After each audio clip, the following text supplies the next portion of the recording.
today with Julie Early, who's the Executive Director of the Dennis Conservation Land Trust. How are you today, Julie? Really well, thank you. How are you doing? I'm doing good, thank you. It's great to have you on our show today. I'm very interested to hear how you guys are doing. First and foremost, though, could you tell our viewers a little bit about yourself and the mission of your organization? Certainly. Thanks a lot for having me today. Sure. The Dennis Conservation Land Trust is a land conservation organization, as it sounds. We've been around since 1988, and we are in business to conserve the natural resources of Dennis for generations to come. Really nice mission, I think. I've been with the organization since December, so I'm still rather new. But my background is in part in land conservation and definitely in working with environmental organizations for many, many years. So I'm thrilled to be with this particular one. And I'm part-time with the Dennis Conservation Land Trust, and I'm part-time with the Compact of Cape Cod Conservation Trust, which is the umbrella organization for all land trusts on Cape Cod. So it's a wonderful balance, I think. That's really neat. I'm sure you can help both organizations, having insight into both of them. So tell me a little bit about COVID-19 and how, if at all, it has impacted the Dennis Conservation Land Trust. Sure. Well, we are very similar to other nonprofit organizations and organizations in general, businesses that are within our communities right now. We're all affected by COVID-19.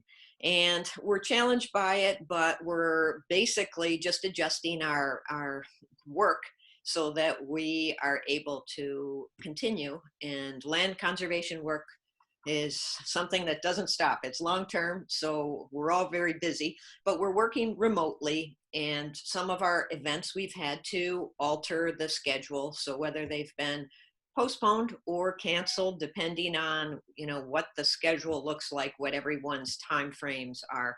So our largest fundraiser is a summer auction that we have had for about 12 years. And at this point, we're canceling it for this particular year, but we're coming up with a variety of activities through the rest of the year that will kind of fill in that time frame. And then we're going to just gear up for next year and really have a wonderful event next year. So basically, we're looking a lot more towards online resources, like a lot of people are, and using things like this, Zoom. And to be honest, we're finding that some of these activities, we hope to continue. We're learning a lot from, adjusting our schedule, saving some gas on some of these meetings, and finding that we can be in touch with a lot of people in a very quick way using some of these, technologies. So it's the pros and cons right now, we're finding, which is an interesting thing. Absolutely. Are you able to move any of your fundraising efforts online? We're going to think about that. We're actually exploring different ways in which to do that. And we've always had on our website, there are ways to give in terms of general donations as well as re-upping or joining for the first time. And we're just so thankful for our members who are staying with us and for the businesses that have supported us over the years. And we're finding that people are coming through in a host of ways as they have in the past, and finding new ways to volunteer their services. So I can't say enough, really, for the volunteers and for the community coming together. Absolutely.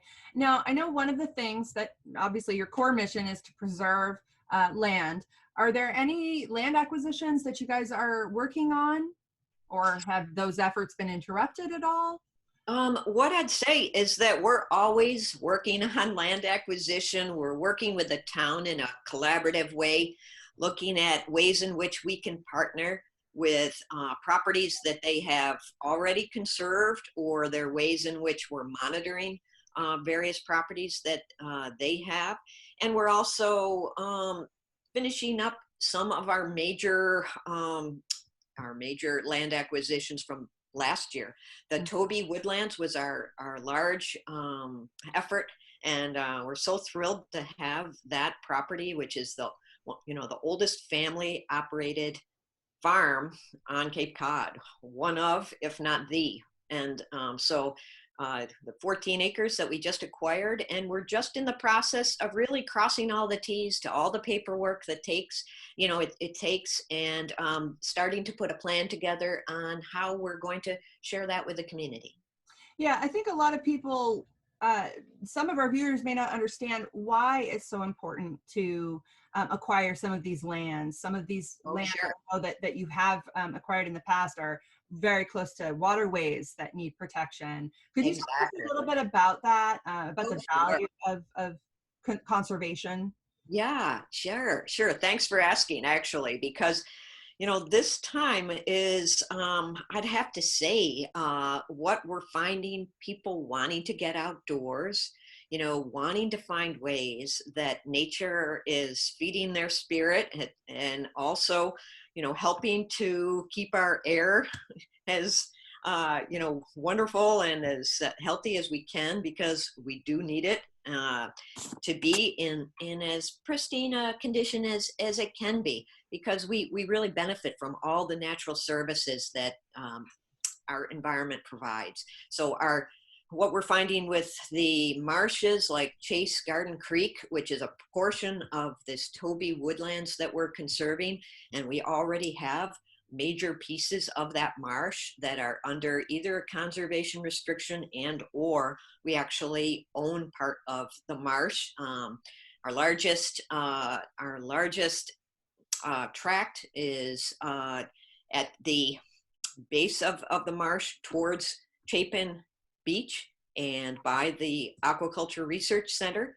And what that does is help to both purify the waters leaving from the land, coming off of our roads, coming through our septic systems as it goes out to the ocean, and it acts as a filter. So being able to preserve it and allow it to do what it does best is so important. We also are looking at what they call carbon sequestration, which is a function that these marshes and basically our trees take carbon out of the air, in the whole process of photosynthesis that allows them to grow and convert sun energy to the sugars that allow our trees and our plants to grow. What we're finding is that's helping to reduce climate change. And so being able to conserve some of these properties is just so important on a variety of levels, and short term as well as long term. Thank you for elaborating on that. I know before we end today, we'll make sure to let people know how they can contact you or get involved. But before I let you go, are there any activities that you, I know, for example, you guys were doing forest bathing walks and different tours in the woods and so on and so forth. Talk to me a little bit about any events or activities that you're hosting or providing for the community in the coming months. Thank you. Thanks for asking. We are, at this point, we're putting together on a weekly basis our e-blasts that are talking about what we call the notes from the wild. So we're trying to look at ways that we're noticing all the changes that are seasonal in our backyards, out on our trails, and having people, send us pictures of what they're seeing, what they're feeling. And we are also utilizing other forms of social media. Our Facebook page is active. We're redoing our website, and we're going to have information on new ways that you can engage with us in the next few months. And we'll hope to get back out on those trails as soon as we can. So we're going to just do it on an iterative basis again, like everyone's doing. Yeah, absolutely. Well, thank you so much. Thank you for Ben. being here today. Thank you for the work that you do. Again, Julie Early, Executive Director of the Dennis Conservation Land Trust. You guys can be found on Facebook. And what is your website? Our website is it's dennisconservationlandtrust.org. Perfect. Thanks so much. Really appreciate your being here and doing what you do. Of course. Thanks so much, and stay safe, everyone.